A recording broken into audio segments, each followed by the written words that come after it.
More of the Zach Gelb Show on Fox Sports 920 The Jersey.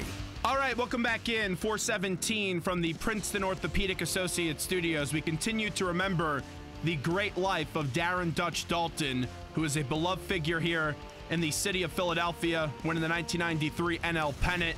And we all know how much Dutch did mean to this area with the way that he fought, the way that he was a great leader, a good baseball player. And we hear all the stories over the last few days about how much he made an impact to many people in the city of brotherly love. Dutch was also traded in the 1997 season and didn't win a World Series in his final year as a big leaguer with the Florida Marlins. And his former manager with those Florida Marlins from 1997 that will always remain World Series champions is Jim Leyland. And Jim is kind enough to hop on board with us right now to talk about the great life as we remember Darren Dutch Daulton. Skipper, I know it's a tough time right now. I appreciate a few minutes. Thanks for the time, and how are you? I'm doing fine. How are you? Well, I'm doing great, and we do appreciate you coming on considering the circumstances. I've seen before that you've said that this team would not have won in 1997 if you guys didn't acquire Dutch. Just tell me a little bit about how that deal came about and also the thought process of bringing him into your ball club. Well, we were looking for a left-handed bat, a veteran left-handed bat at that time. And, he certainly fit the bill. And, we went to ownership. It was going to cost a little money. And I can remember the owner saying, well, if we get Dutch Daulton, will we win the World Series? I said, well, I can't promise you that, but I can promise you this. We won't win it if we don't get him. So he went out on the limb, he spent the money, we acquired Dutch, and the rest is history. Why did you think that way? Why did you think you needed him to win the World Series that year? Well, we needed a left-handed bat. We thought we needed to add one more left-hand bat, and that was a veteran bat. Somebody had been through the wars a little bit. Certainly Dutch had done that. Had been in pennant races and was a veteran guy. So, we thought that he was the perfect guy for our team, and he was. When you guys brought him in that July trade deadline, what do you remember about your first conversation with Dutch when he came over to Florida? Well, just, I think the big thing I stressed with him is just be yourself. Don't try to come into the clubhouse and try to create too much and do too much and think you have, too much responsibility as far as leadership and all. Just we got you because we want you to play good, get some big hits for us, and the rest will take care of itself. And that all fell into place. We all know he was a very good baseball player, but you mentioned the leadership skills, and it's tough to come into a locker room when you have that much presence, but he was always beloved. How about the leadership skills? What type of those qualities did you notice in him in the concise amount of time that you got to spend with him? Well, he was one of those guys like all the great leaders. He led by example.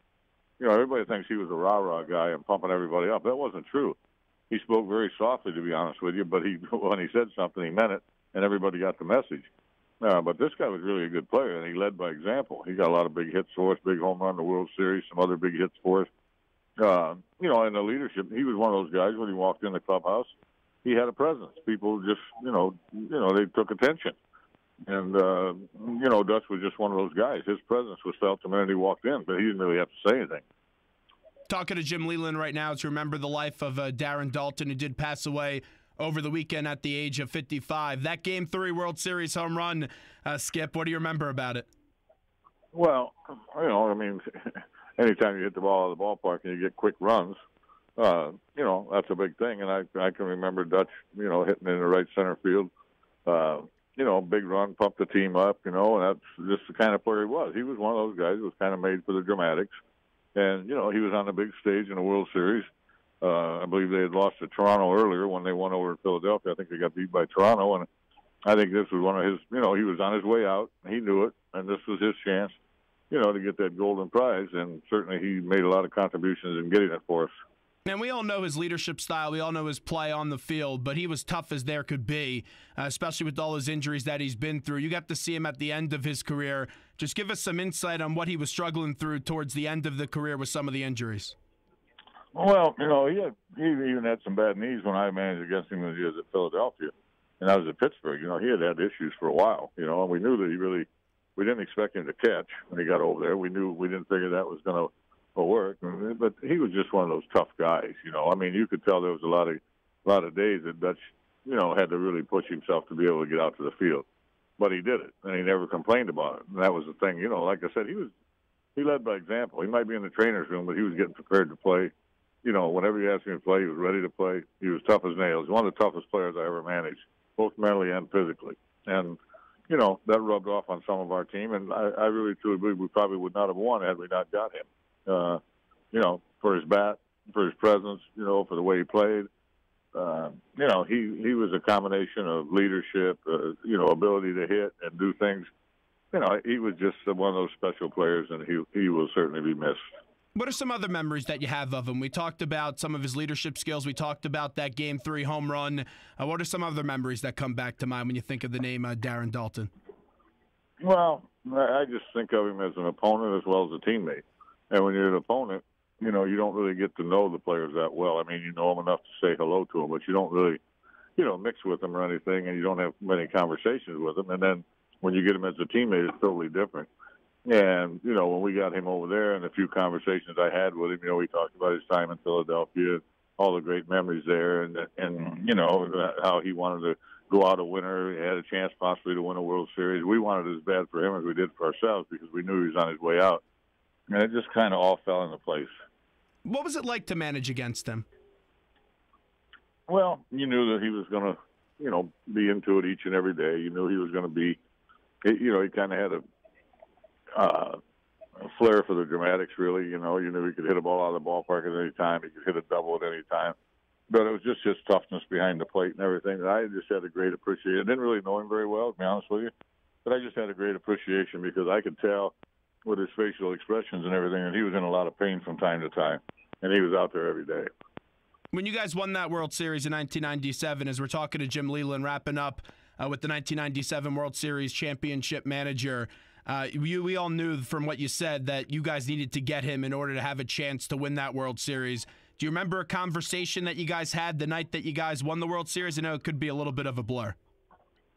Well, there's always a lot of emotion when something like that happens. So you share your little tidbits with each player. You at some moment, I'm sure you hugged probably every player there was, and they hugged you, and you just had a couple words of appreciation for them for what they did, a congratulatory, little message for them. But I don't remember exactly what we said.